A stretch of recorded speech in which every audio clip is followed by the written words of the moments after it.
बड़ी खबर इस वक्त दिल्ली से आ रही है। दिल्ली के मुख्यमंत्री अरविंद केजरीवाल को ईडी का नोटिस मिला है। आबकारी घोटाला मामले में यह नोटिस थमाया गया है। 2 नवंबर को पूछताछ के लिए बुलाया है। इससे पहले मुख्यमंत्री को सीबीआई अप्रैल में पूछताछ के लिए बुला चुकी है। बड़ी खबर इस वक्त आपको बता रहे हैं।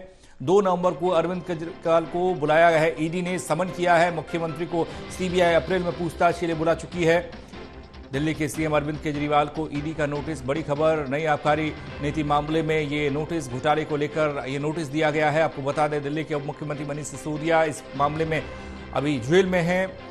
सीएम अरविंद केजरीवाल को ईडी का नोटिस अब आया है, जिसमें यह कहा गया है कि आबकारी घोटाला मामले में ये नोटिस 2 नवंबर को पूछताछ के लिए बुलाया गया है। अरविंद केजरीवाल को 2 नवंबर को पेश होना होगा ईडी के सामने। बड़ी खबर इस वक्त दिल्ली से आपको बता रहे हैं। मुख्यमंत्री अरविंद केजरीवाल को ईडी का नोटिस, आबकारी घोटाला मामले में यह नोटिस दिया गया है और ये कहा गया है कि 2 नवंबर को पूछताछ के लिए हाजिर हों। प्रणय शर्मा जुड़ रहे हैं हमारे साथ, हमारे सहयोगी, उनसे ज्यादा जानकारी लेते हैं। प्रणय, ईडी के नोटिस में क्या कुछ है और कहा गया है कि 2 नवंबर को पेश होना है अरविंद केजरीवाल को? देखिए पंकज, ये बड़ी खबर सामने आ रही है जिसमें ये जानकारी सामने आ रही है कि नई शराब नीति में हुए कथित घोटाले को लेकर अब ईडी ने मुख्यमंत्री अरविंद केजरीवाल को नोटिस भेजा है और 2 नवंबर को पूछताछ के लिए सीएम अरविंद केजरीवाल को बुलाया है। इससे पहले आपको बता दें कि सीबीआई भी इस मामले में अप्रैल के महीने में मुख्यमंत्री को बुला चुकी है और पूछताछ कर चुकी है। इस मामले को लेकर पहले से ही दिल्ली के पूर्व उप मुख्यमंत्री मनीष सिसोदिया जेल में है। आज ही सुप्रीम कोर्ट के द्वारा उनकी जमानत याचिका खारिज हुई है। संजय सिंह के ऊपर भी शिकंजा कसा हुआ है और अब मुख्यमंत्री अरविंद केजरीवाल को ईडी ने पूछताछ के लिए बुलाया है। ये एक बहुत बड़ी खबर है इस पूरे मुद्दे से जुड़ी, क्योंकि लगातार ईडी सीबीआई इस मामले में जांच में जुटी है। एक तरफ बीजेपी जहां इस पूरे मुद्दे को लेकर आम आदमी पार्टी और सीएम अरविंद केजरीवाल पर हमला बोल रही है, तो वहीं दूसरी तरफ आम आदमी पार्टी इस पूरे मुद्दे को लेकर जनता के बीच जा रही है और उनका ये साफ कहना है कि ये जो घोटाले का आरोप लगाया जा रहा है वो पूरी तरीके से फर्जी है, पूरी तरीके से गलत है, क्योंकि अभी तक जांच एजेंसियों को कुछ भी जो हासिल नहीं हुआ है, ना ही कोई कागजात हासिल हुए हैं, ना ही कोई रकम हासिल हुई है। तो ये देखने दिलचस्प रहेगा कि ईडी जब 2 नवंबर को अब पूछताछ के लिए बुलाया है, क्या मुख्यमंत्री वहां पहुंचते हैं, और अगर वो पहुंचते हैं तो क्या पूछताछ के लिए सवाल उनके सामने रखे जाते हैं और उसके बाद क्या कुछ घटनाक्रम देखने को मिलता है।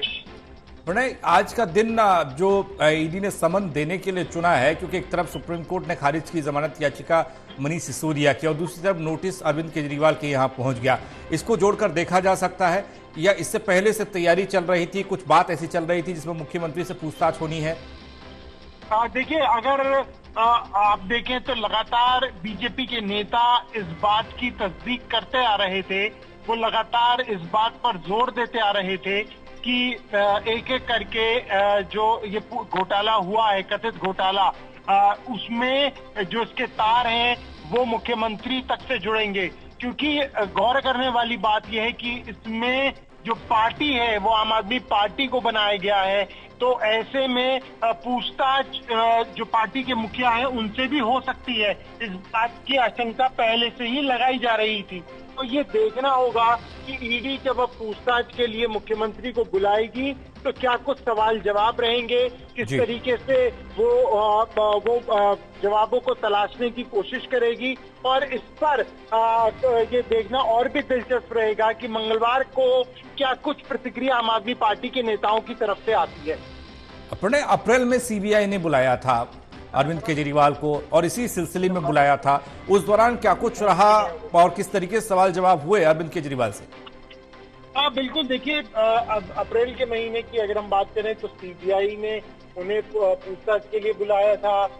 इससे पहले हम ये भी देख रहे हैं कि कैसे संजय सिंह भी ईडी के द्वारा पूछताछ के लिए बुलाए गए थे, फिर उन्हें गिरफ्तार किया गया। मनीष सिसोदिया को फरवरी में गिरफ्तार किया था। तो ईडी का शिकंजा लगातार जो आम आदमी पार्टी के नेता हैं उन पर कसता हुआ नजर आ रहा है। और ईडी का ये कहना है कि उनके पास ऐसे पुख्ता सबूत हैं जिसके तहत ये साबित होता है कि कैसे नई आबकारी नीति के तहत एक बड़े घोटाले को अंजाम दिया गया था। वो अलग बात है कि आम आदमी पार्टी के नेता लगातार इस बात को कहते हुए नजर आ रहे हैं कि क्योंकि ये मामला पूरी तरीके से राजनीति से प्रेरित है, एक फर्जी मामला है और उन्हें केंद्र सरकार की जांच एजेंसियों के द्वारा उन पर शिकंजा कसा जा रहा है, जो कि असल में कोई मामला बनता नहीं है। तो देखने वाली बात यही होगी कि इस मामले में जब पूछताछ होती है पंकज, तो क्या कुछ चीजें सामने निकल कर आती हैं। आप सुप्रीम कोर्ट में जब आज मनीष सिसोदिया की जमानत याचिका में जो सुनवाई हुई जिसमें ये याचिका खारिज कर दी गई, उसमें एक सुप्रीम कोर्ट ने माना कि अस्थायी तौर पर ये बात सामने आई है कि पैसे का लेन देन हुआ, मनी ट्रांसफर इधर से उधर हुआ है।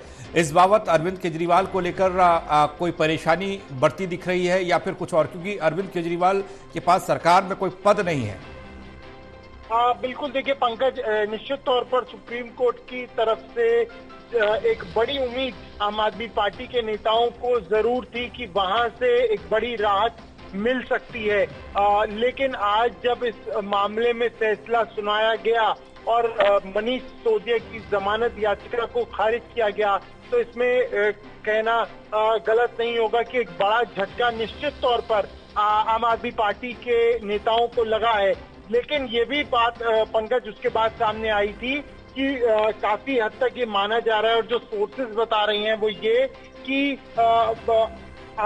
पार्टी की तरफ से पुनर्विचार याचिका दायर की जा सकती है सुप्रीम कोर्ट के अंदर। तो वो भी देखना होगा कि क्या ये याचिका दायर की जाती है और अगर ऐसा होता है तो उसके बाद क्या कुछ चीजें सामने निकल कर आती हैं, क्या मनीष सिसोदिया को कोई राहत मिल पाती है या नहीं। लेकिन फिलहाल के लिए ये जरूर कहा जा सकता है कि मुश्किलें आम आदमी पार्टी के नेताओं की खत्म होती हुई नजर नहीं आ रही हैं। चलिए, नजर बनाए रखिएगा। प्रणय, बहुत शुक्रिया आपका तमाम जानकारी के लिए।